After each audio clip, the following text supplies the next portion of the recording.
বিষ্ণু ঈসা ইসলামের কাছে এক সাহাবী এসে বলল, ইয়া রাসূলুল্লাহ আ'তিনি শাইআন, আপনি আমাকে কিছু দান করেন, আমার কিছুই নাই। বিষ্ণু বললেন, তোমার কিছু নাই? সাহাবী বললেন, ইয়া রাসূলুল্লাহ ঘরে আমার শুধু দুইটি জিনিস আছে। কয়টা? চিল্লায় বলেন, কয়টা? এক হচ্ছে একটা জামা, দুই হচ্ছে পানি খাওয়ার একটা জগ। বিষ্ণু বললেন, এই দুইটাই নিয়ে আস। বিশ্বনবীর কথা শুনে ওই সাহাবী ঘর থেকে জামা নিয়ে আসলেন, পানি খাওয়ার জগ নিয়ে আসলেন। বিশ্বনবী সাল্লাল্লাহু আলাইহি ওয়াসাল্লাম ওনার মুবারক হাত দিয়ে এক হাতে জামা ধরে আরেক হাতে পানির জগটা ধরে সাহাবীদের দিকে উদ্দেশ্য করে বললেন, মাইয়াশতারি হাদাইন, এই দুইটা জিনিস কেনার মতো কে কে আছে দেখি। কয়েকজন হাত তুলল। বিশ্বনবী বললেন, কত দিয়ে কিনবা? এক সাহাবী বলে, ইন্নী আশতারিহিমা বিদিরহাম, ও নবী যদিও এগুলো আমার দরকার নাই, কিন্তু আপনি যেহেতু নিলামে ডাক তুলেছেন, ইয়া রাসূলুল্লাহ ইয়া হাবিবাল্লাহ, আপনার সম্মানে আমি 1 দিরহাম দিয়ে দুইটা জিনিস কিনে নেব। 1 দিরহাম, একটা জামা, একটা পানি খাওয়ার জগ, দাম কত? 1 দিরহাম। বিশ্বনবী বললেন, না না, 1 দিরহাম তো অনেক কম হয়ে যায়, মাইয়াজিদু আলা যালিক, এর চেয়ে বেশি দামে কে কিনবা? আরেক সাহাবী হাত তুলে বলতে লাগলি, ইয়া রাসূলুল্লাহ ইয়া হাবিবাল্লাহ ওয়া ইন্নী আশতারিহিমা বিদিরহামাইন, আমি এই জামাটার পানি খাওয়ার জগটা 1 দিরহাম নয় 2 দিরহামের বিনিময়ে কিনতে চাই।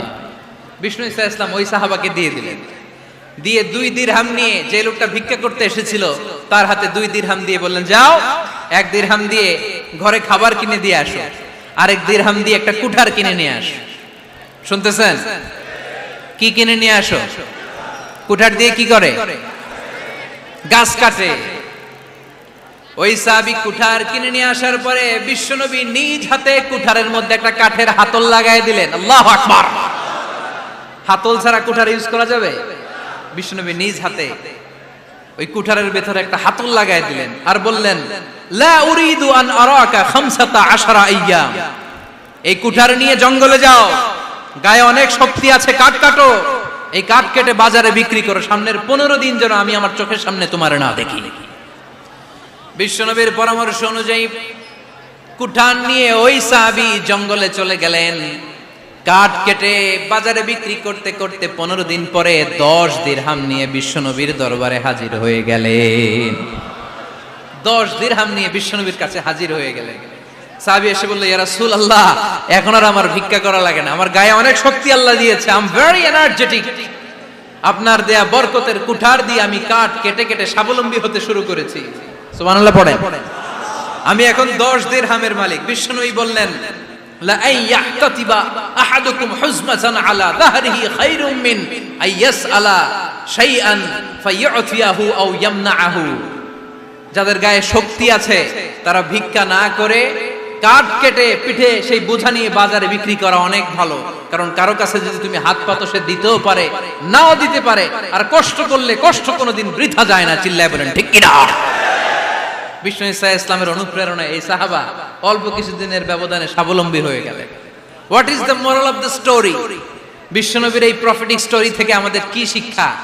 লেসন নাম্বার 1, বিশ্বনবী চাইলেই ওই 2 দিরহাম দিয়ে বলতে পারতো, যাও খাবার দাবার কিনে ফ্যামিলিতে দিয়ে আসো। সে ওই 2 দিরহাম নিয়ে খাবার দাবার কিনে ফ্যামিলিকে খাইয়ে রাত্রে আবার ভিক্ষায় নামতো। কথা কন, রাত্রে কি করতো? ভিক্ষায় নামতো। বিষ্ণু ঈসা ইসলাম তাকে কাজ করে খাওয়ার জন্য উৎসাহ দিলেন। পাশাপাশি বিষ্ণু ঈসা ইসলাম পার্মানেন্ট সলিউশন দিলেন। এজন্য পার্মানেন্ট সলিউশনের ব্যবস্থা করতে হবে। অনেকে আমরা যাকাত দেই, যাকাতের শাড়ি দেই, যাকাতের লুঙ্গি দেই, আছে না নাই? লক্ষ্মীপুরে এরকম দেয় নাকি? কি দেয়? হ্যাঁ, গাড়ি, গাড়ি দেয়, শাড়ি না। যাকাতের শাড়ি, যাকাতের লুঙ্গি বলতে কোনো কথা ইসলামে নাই। এগুলো খুব কম দামি শাড়ি, যাদেরকে এগুলো দেয়া হয় তাদেরকে অপমান করা হয়, ঠিক কি না?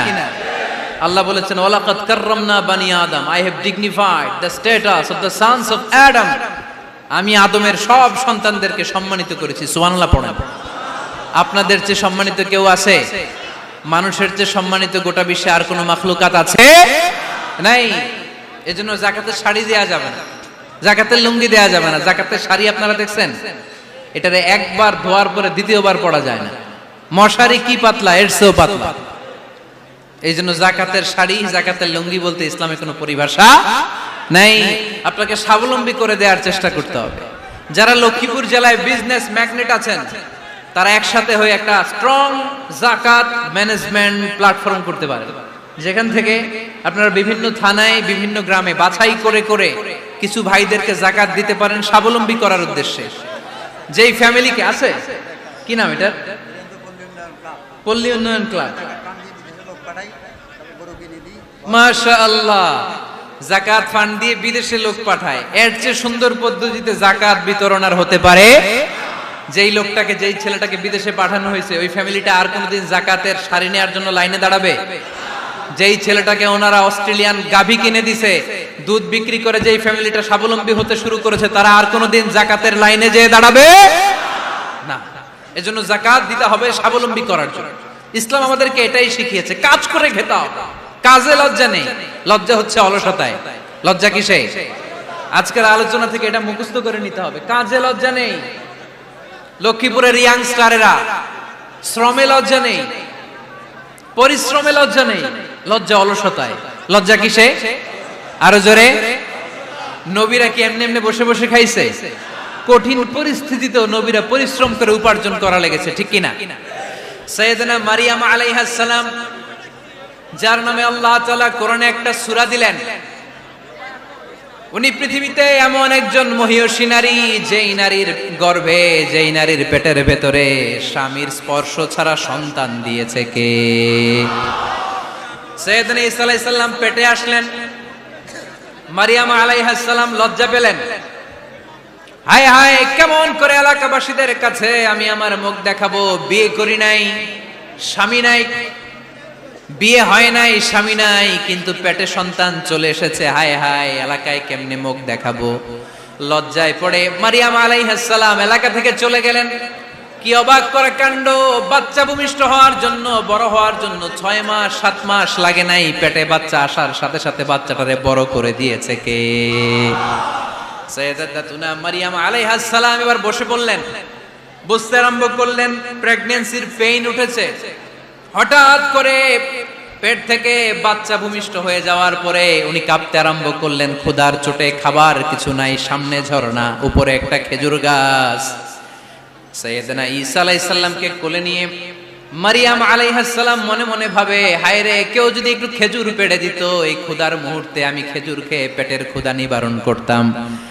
রব্বুল আলামিন মারিয়ামকে উদ্দেশ্য করে আয়াত নাজিল করে দিলেন, ওয়া হুজ্জি ইলাইকি বিজিযিন নাখলাতি তুসাকিত আলাইকি রতবান জানিয়া। কোরআন সাক্ষী, হুজ্জি ইলাইকি বিজিযিন নাখলা, এর মানে হচ্ছে মারিয়াম, কেউ পেড়ে দিবে না, একটু কষ্ট করে হাতটা উঁচু করে খেজুরের ডালা ধরে ঝাঁকুনি মারো, টসটসে কাঁচা পাকা খেজুর নিচের দিকে পড়বে, তারপর তুমি তুলে খাবে। সুবহানাল্লাহ পড়ে।